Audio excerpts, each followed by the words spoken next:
Hey there, and welcome to my shop, such as it is.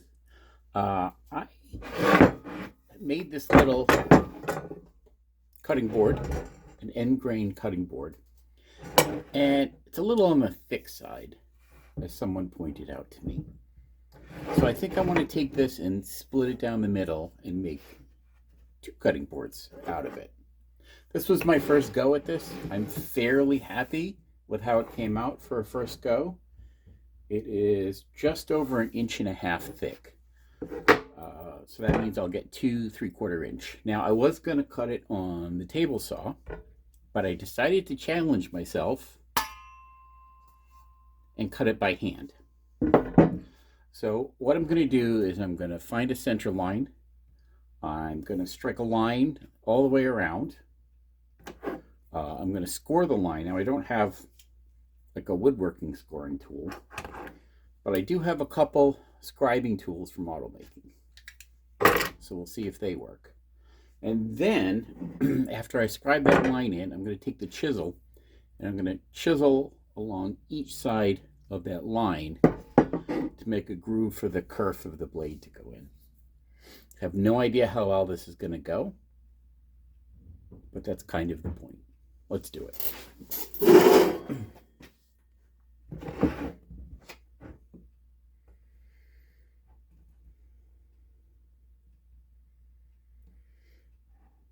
That's one.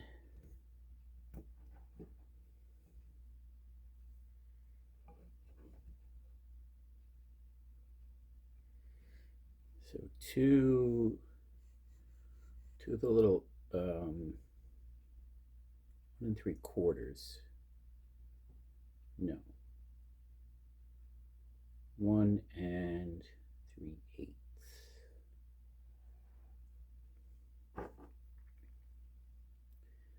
My center line is going to be 1/2 plus 3/16.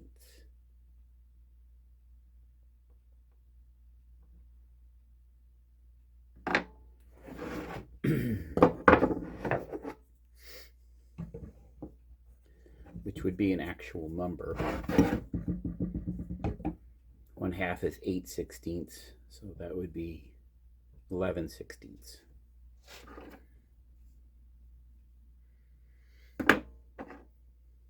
Let's get in there with a pencil. Do a pencil line nice and tight. That looks not square. Close to center, but not square. Oh, that's what I can do. Come up against here. That'll give me much more surface to square off against. So let's try this again. Much better, much better. I'll have to sand and refinish this surface, but that's fine. Okay. Let's mark that line right there.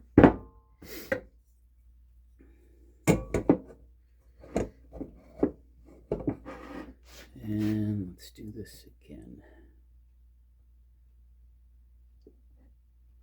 Oops. Make sure we're square. That's too low. It's just a smidge too low. This is why we're doing it this way. We're going to take our time, make it right. If I have to do the lines 2 or 3 times, I'll do the lines 2 or 3 times. That's kind of the point of this whole exercise, is to practice, practice, practice doing these things. See, I don't think that is clearly not square. So I'm actually going to take a measurement here. Oops. We don't want centimeters.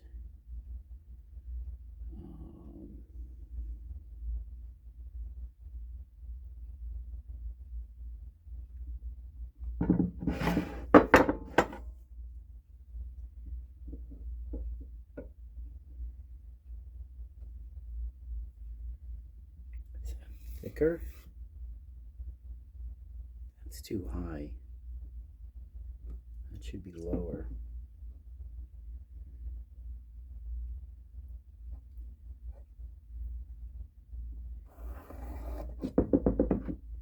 I have no idea how well this is going to come out, but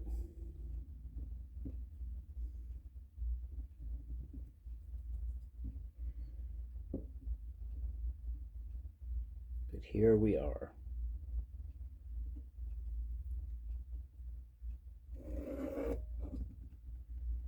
That's a good line. That's a very good line. This end of this line is too low.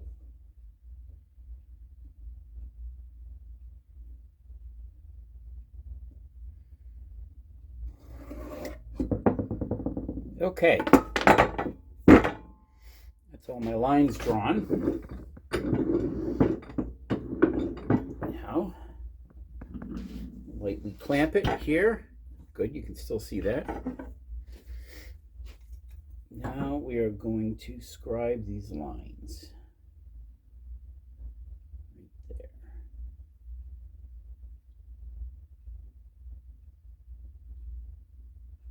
Or strike the lines, I guess is what they say. Now I'm going to scribe.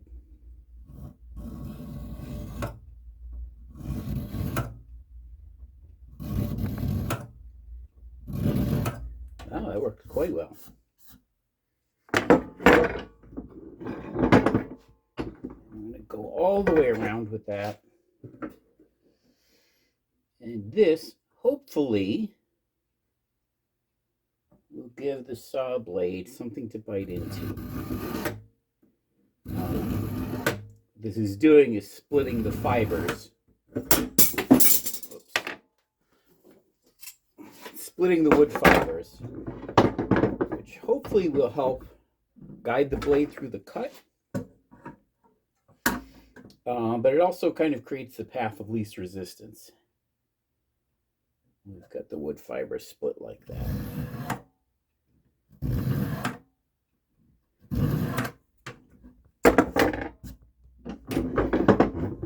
Okay. One more side here. Come right to that line.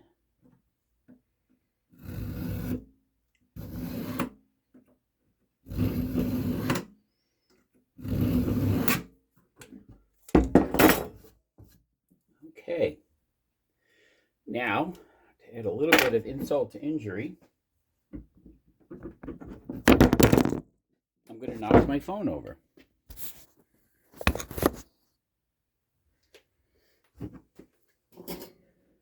You're going to come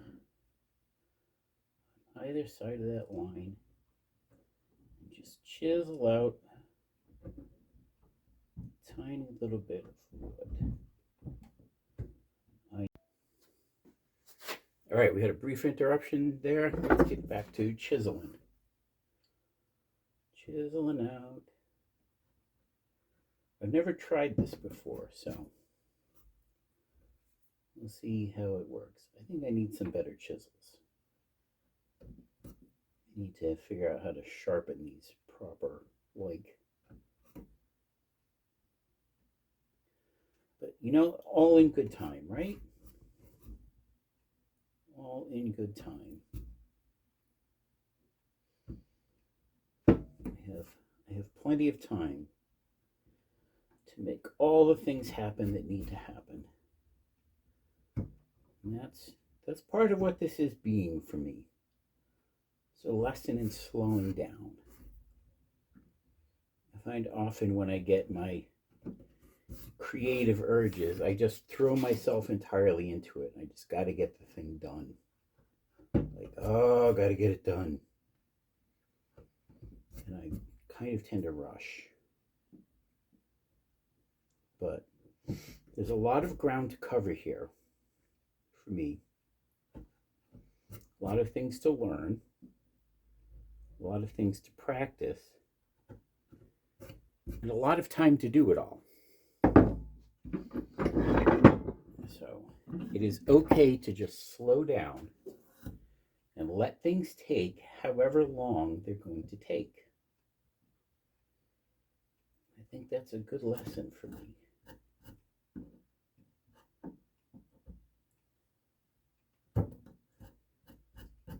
It's chipping a little bit there. Yeah, this is not sharp enough. I don't think this one was sharp enough either.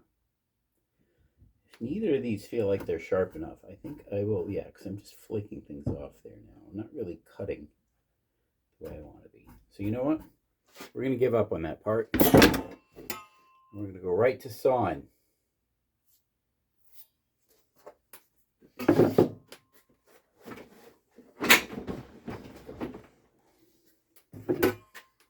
Hopefully, this will not knock my camera over.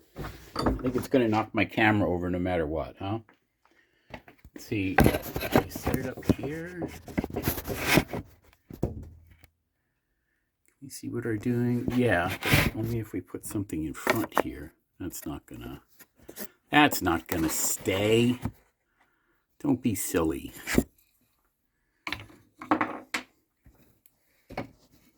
Might keep it up, right? Oops. Throwing up the camera when we do that. Okay. We just need to angle it. There we go. All right, let's see if that stays. You can see what I'm doing. Let me see. Let me pick the line I feel the most confident with.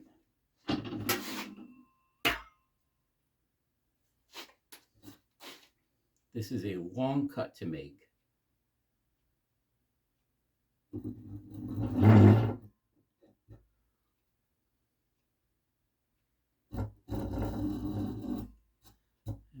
Nice and slow with it.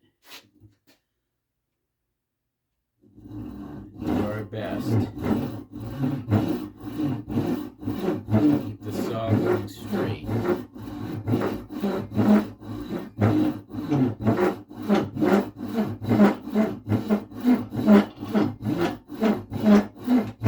I really love these Japanese pole saws.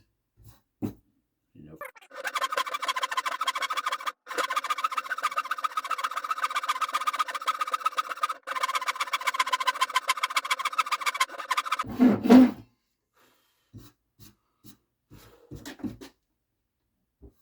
So far, so good. It looks like it's staying in the scribe.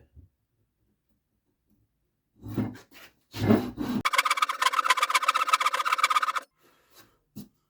me try coming this way.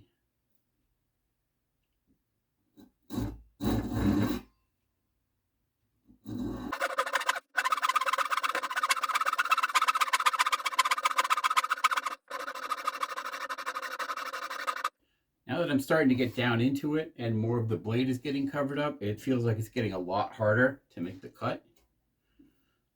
These are also really hard woods. This is maple and cherry.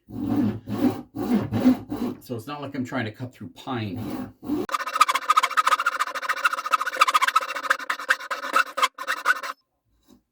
Uh-oh.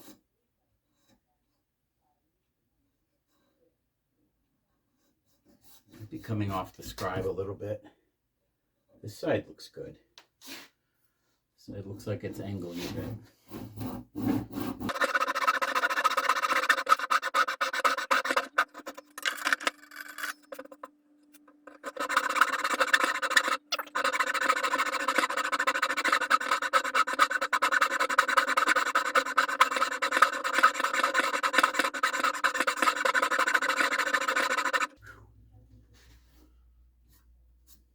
This is a lot of work.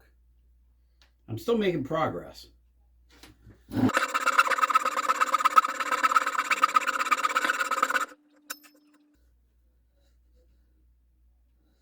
Looks like it's following pretty close along that scribe.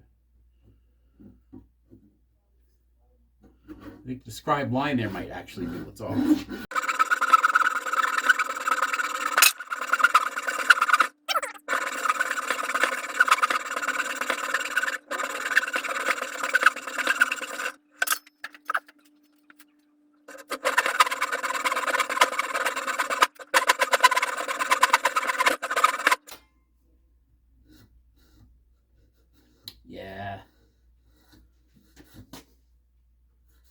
This side looks like it's cutting nice and straight. This side is definitely drifting.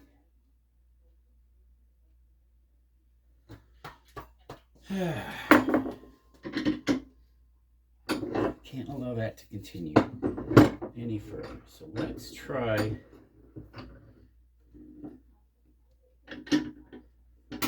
turning this around like this.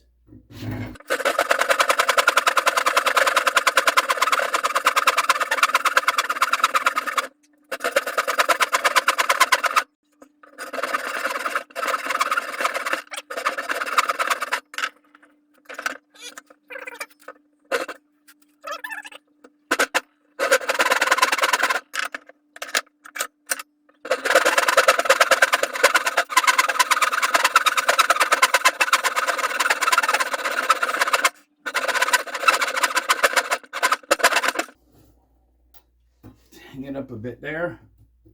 At least I'm going to choose to believe that what it means. Too much downward pressure. And my whole workbench is moving. Definitely need a more solid workbench. Of course, I won't be doing this again anytime soon.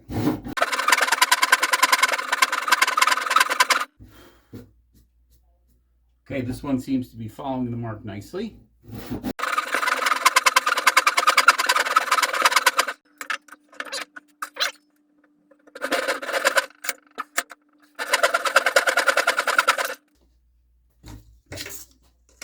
You know what I could have done?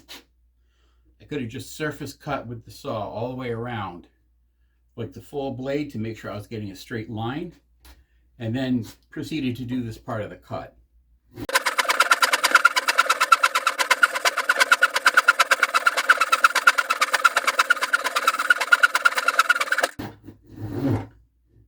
Also not quite centered.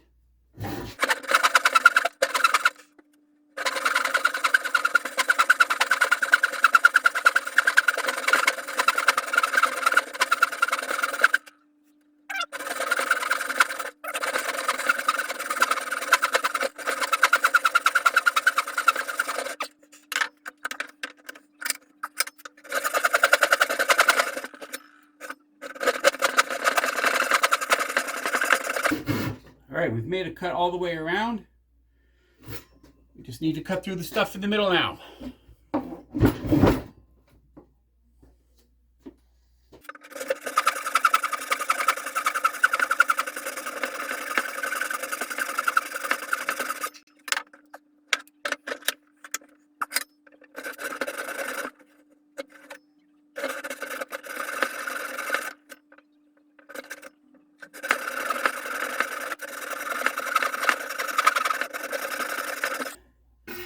Is it a perfect plan?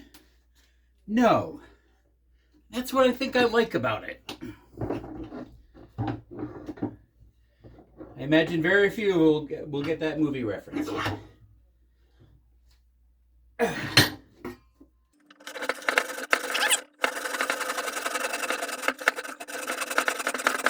Oh. Very close indeed.